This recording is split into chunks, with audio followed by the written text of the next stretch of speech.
Hello and welcome to The Rose Garden by Secular Energeticists Global. I usually don't introduce myself, but I'm Matthew Winfield. If you're not familiar with what the Rose Garden is or means, it basically, ROSE is an acronym for Representatives of Secular Energeticism, and it's a garden of ideas, kind of like a buffet.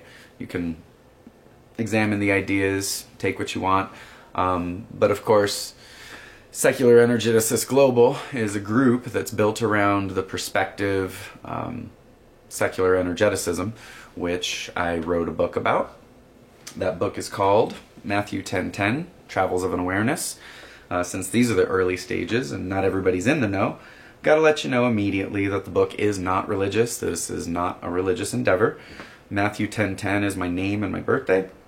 Travels of an Awareness is the important part of the title that reminds us that we are traveling awarenesses here in this universe together. So in this series I'm doing brief little synapses of the various chapters of the book.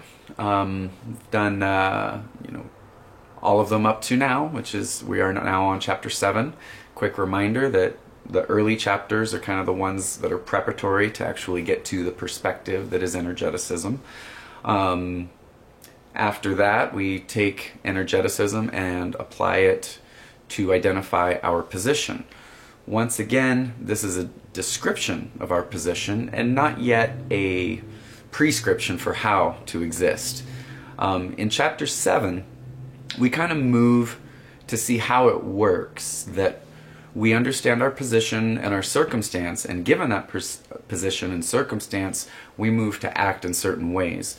So basically, if you were on an island with two other people, that's your circumstance. You can survive, reproduce, and alleviate boredom. So you're going to do your best to survive on that island. If there's a way to reproduce, of course, you got to promulgate the species and so forth. And then alleviation of boredom. Just sitting on an island out in the middle of nowhere, you got to occupy your time. Come up with fun stories about stars and come up with games in the sand and so forth. So, what we do in chapter 7 is called Energetic Existence. We move to draw out examples about how understanding our position can lead us to act differently within ourselves and with other people. So, the details about who we are, what we are, that we're awarenesses in a brain, what that means, the identifying ourselves with ideas in our brain, and how that we can't be ideas in our brain. We're surrounded by ideas in our brain, but as awarenesses, we are not the ideas that we are encountering, which separates us from identity, and sets us free from thinking that we are races, number one, and gives us the freedom to choose our identity, to choose what surrounds us, what we present as an identity, rather than it being bestowed upon us by others and feeling like we have to act within the parameters of any certain identity. This is actual true universal freedom. So energetic existence. Again, when we think about just our original position, when we are, how long it took for us to get here, we put into perspective a proper timeline, and we feel a greater sense of humility, which brings out our humanity.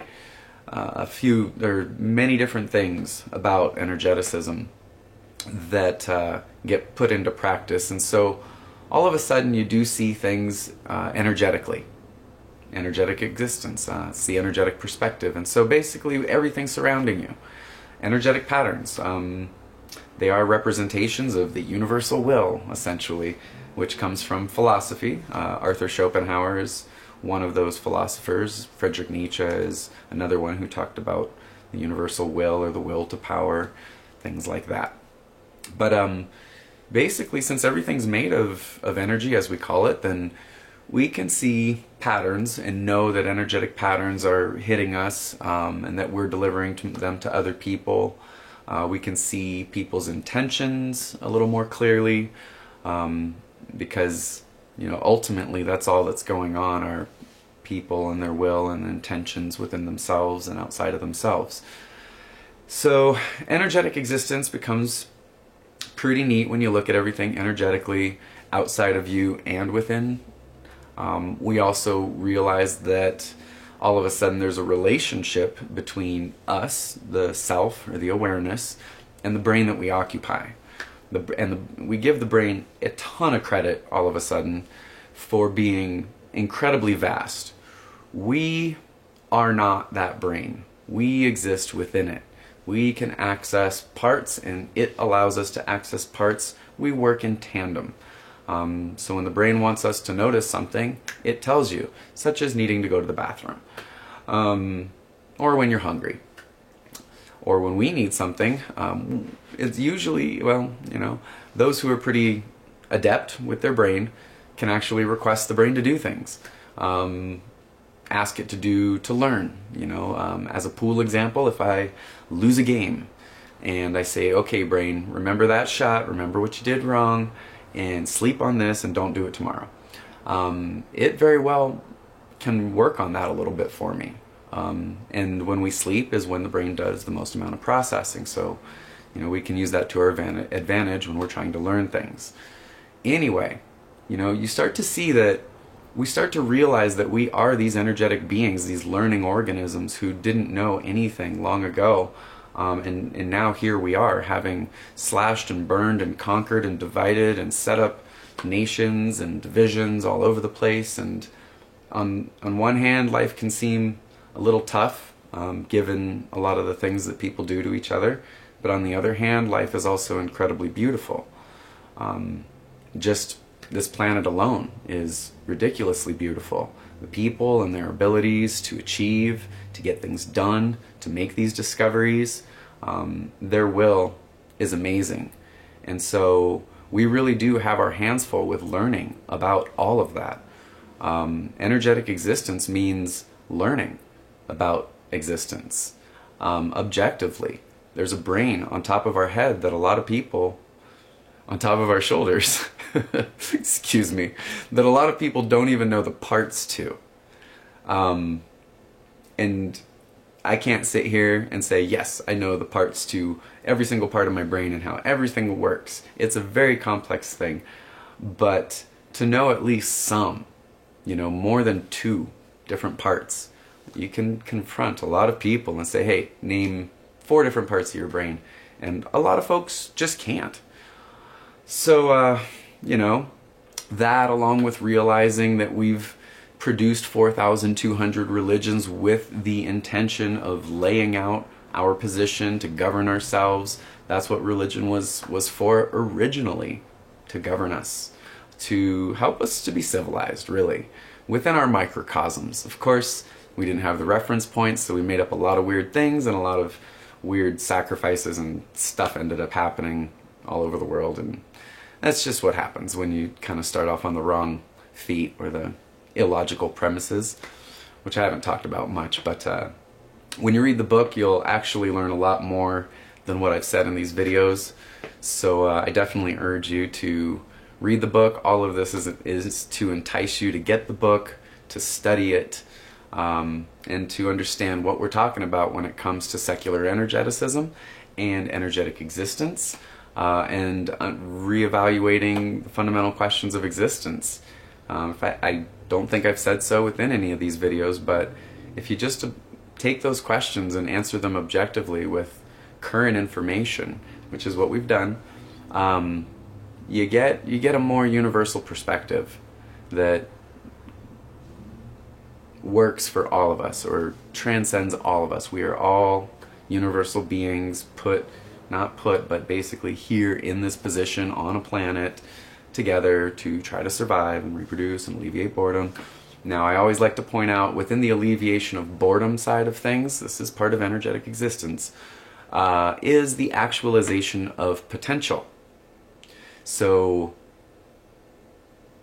all humans unless totally mentally unable through some circumstance, are quite smart, sometimes, a lot of times about complete wrong things, but all humans have a huge amount of potential when it comes to achieving things that are within their realm of doability. And that realm of doability is much vaster than most people realize. So that is kind of a fulfilling thing, a self-fulfilling thing, to actualize one's potential. But in truth, whether we're aware of it or not, we're always actualizing our potential in whatever ways we do things. So right now, I'm actualizing my potential. Right now, you're actualizing your potential. But when we become more aware that this is actually a thing, then we can focus our potential and actualize the goals and dreams that make us satisfied while we're here. And, you know, I could basically cut it off at that. My potential happens to do with humanity in general, because it's kind of tortured itself over these 300,000 years.